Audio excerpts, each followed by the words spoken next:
we need to talk about this absolutely insane Baldur's Gate 3 update. Last night was the Game Awards 2023, and this really was the near perfect cherry on top for Larian and their work on Baldur's Gate 3. Baldur's Gate 3 not only won a ton of awards last night, including the biggest one, but Larian also literally released a new update for the game while this award show was going on, and then shortly thereafter released Baldur's Gate 3 on Xbox. They just shadow dropped the Game of the Year on an additional platform. But Larian aren't done yet, and we even have started to see teases about what could be next for Baldur's Gate 3. But I also want to help reduce your stress. That was today's video sponsor, Ridge. Right now is Ridge's big holiday sale, and believe me, a wallet that you will never lose again truly makes the perfect gift. Ridge recently released some AirTag accessories for their wallet, so it remains thin and sleek, but now you can track your wallet anywhere. And the Ridge wallet comes in tons of styles. The ceramic powder line will make the perfect stocking stuffer for my mom, but Ridge has leather wallets too for those trying to get their dad to ditch that bulky old wallet. And the Ridge wallet still has plenty of room for 12 cards and cash, and even features a lifetime warranty and 99-day refund window, so you know this won't be a gift anyone regrets. And if you want to sweeten the deal even further, the Ridge key case saves tons of room in my pockets, and you'll get a better deal if you buy a wallet and key case together. But don't worry, you'll get a good deal either way. Right now is one of Ridge's biggest sales of the year, so just by going to ridge.com/JuiceHead, you can get up to 30% off through December 20th. And if you do use my link, you can enter your email or SMS for a free chance to win a Ridge bundle worth $4,000. No purchase necessary. So first, let's look at this brand new update to drop for Baldur's Gate 3. Hotfix 13 released shortly after Baldur's Gate 3 won the Best Community Support Award at the Game Awards. And it's really no surprise it won because Larian's dropped 3 updates just this past week. A week ago was the giant patch 5, made a full video covering that. It adds in a complete epilogue among several other very large features like new game modes, and it really was more of a DLC update than just a regular update. 2 days later, and on a Saturday, Baldur's Gate 3 got Hotfix 12 to fix some of the crashing issues related to patch 5, and then to cap off the week just yesterday, we got Hotfix 13. This fixes a crash when leaving Act 2, although they don't specify which one, and a bit more impactful, they fixed that trade bag exploit. This was a hilarious one, where you could sell a trader some type of container, like a pouch. That's what a lot of people are using here. Once the pouch is in the trader's inventory, simply take all of the items from their inventory that you want and put them in the pouch. And then you'd be able to buy back the pouch for just 1 gold, despite potentially tens of thousands of gold worth of items being within. And of course, then you could just take all of the items for yourself. With relative ease, you could clear out an entire trader's inventory, but sadly, this was patched out. So now the game does account for the price of all of the things in the pouch. So, oh well, you missed this one, right? Well, no, because fans almost immediately found a new way to do this exact same exploit, as now instead of buying the pouch, you can just pickpocket and it'll work exactly the same way. Pickpocketing will be a bit more difficult compared to a regular transaction, but you only have to pickpocket 1 item and you can get a ton of items with relative ease, making this a very lucrative way to get rich quickly. Wouldn't be shocked if we see another hotfix shortly. Some other trade-related bugs were addressed with this hotfix as well. When moving items around, the total price tooltip would sometimes bug out, and that was resolved. And if you ever had some issues with this balance offer option not working appropriately, that was fixed. It seems like sometimes when gold was within containers, it would break this completely. But even further, there's some performance improvements on PS5, specifically after the Knight of the Shield is resolved. But what I think is even crazier is just how perfectly things went last night for Larian and Baldur's Gate 3. And if you haven't been following this entire plotline, it very much so feels like we just got the crazy ending to an epic movie. Larian was a smaller studio, technically indie, who decided to take a risk and dedicate a ton of time and resources into making a massive game. They put the first act of that game into early access, which too is a gigantic risk, but it was an opportunity to invest in themselves and create something absolutely insane that nobody else has done yet. And it's not like things for Baldur's Gate 3 were going smoothly. Even just earlier this year, we saw Xbox steal the Baldur's Gate 3 release date for Starfield. Through leaked documents, we later found out that Xbox didn't really view Baldur's Gate 3 as huge competition, but that's a huge hurdle for any company. You spend years working on this game, have it in early access for several more years, and then you finally settle on a release date only for a couple of months later, the trillion-dollar company with Microsoft to take it for their upcoming RPG, Starfield. So Larian did the thing that we've seen very few game developers do and actually released Baldur's Gate 3 almost a full month early. And then even before the game came out, you had this whole dev warning on Twitter. So then last night, as Baldur's Gate 3 won 6 of 9 awards it was nominated for, including Best RPG, Game of the Year, and even Best Multiplayer Game somehow, and you have the CEO of the company going up on stage to accept these awards in a literal suit of armor, it just really feels like we're seeing the full circle moment for this game. That is the very same suit of armor that could be seen in the first community update that was posted for Baldur's Gate 3 on YouTube, this right after Larian gained the ability to make the game at all. It really feels like we're seeing one of the most insane timelines in gaming history.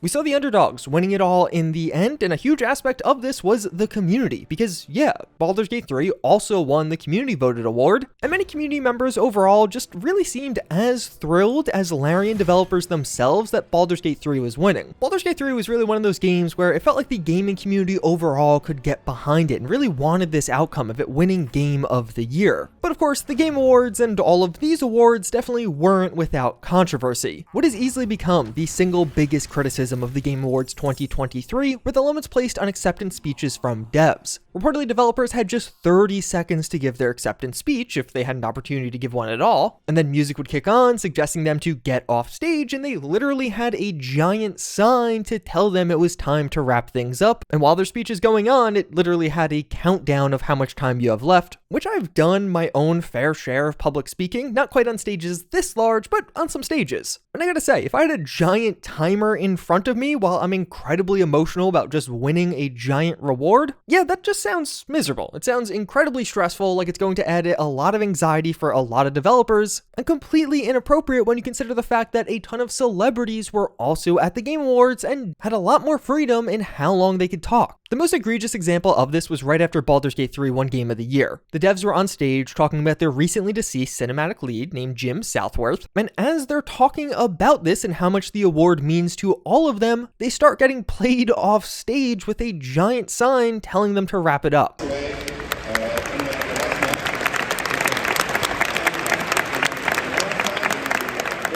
It wasn't just fans who were upset by this. Many game developers came out on Twitter to talk about how poorly this was handled by the Game Awards, and this has gotten so much attention that I really think next year is going to have to change things, or we're going to start seeing people protest it. I mean, this year they didn't even bother with speeches for some of the major categories like Best RPG. There was just no opportunity to speak after that. They just did award after award in a rapid fire. With that said, we still did just see a monumental achievement for Baldur's Gate 3. They had a near sweep at the Game Awards, winning 6 of the 9 awards they were nominated for, and I think we all suspect that there's going to be many more awards granted to this game over the next couple of weeks for some of these other award shows. And the beauty of this all is Baldur's Gate 3 isn't just a critical success, it's a financial one also, as it's been in the top 10 most played games on Steam almost consistently since release, and it's still there right now. And to make this night even crazier, towards the end of the Game Awards, Larian surprise dropped Baldur's Gate 3 on Xbox Series S and X. It was heavily hinted at and suspected that this was coming. Many rumors and notes were pointed towards this, but it still is a pretty crazy moment in gaming to have the literal Game of the Year be surprise dropped on a new platform. And in fact, the CEO of Larian was supposed to talk about the fact that the game just released on Xbox while accepting the award for Game of the Year, but forgot, as he confirmed later in a Twitter post, which is absolutely hilarious and completely understanding when you have this giant 30-second timer in front of you the whole time. And while it still is very early on, Baldur's Gate 3 is getting some incredibly high praise on Xbox right now. On the Microsoft Store, the game currently has a near perfect rating, with 97% of the reviews so far giving it 5 stars, and just generally, this seems to be a successful release on Xbox. We don't have the exact player numbers now for the top played games on the platform. It takes a couple of days for this to update, but it doesn't seem like there's any major bugs or issues to jump out with this release. And this all has left many wondering, well, what's next? As of right now, it still isn't totally clear if Baldur's Gate 3 is getting DLC or not. Larian mentioned it being a possibility in past interviews, and even in the most recent patch 5. There were definitely some clues or hints that could suggest something is on the way. When you kick off this new epilogue sequence, Withers talks about how it's time for us to rest, but to still be ready as we may be needed again. And without getting into any major spoilers, there's an entire epilogue commentary on Karlach's heart that has some serious potential to be a plotline for a DLC quest. But when it comes to Baldur's Gate 3 DLC, we've also seen evidence pointing towards the contrary. This new epilogue was described as their final goodbye with the game, and how they are incredibly excited for their next game. But at the very least, more updates are on the way for Baldur's Gate 3, as just recently one developer did tease something on the horizon, saying in a now deleted tweet, "We're working on something incredible for Baldur's Gate 3, and I need to be annoying and can't talk about it yet, but oh my god,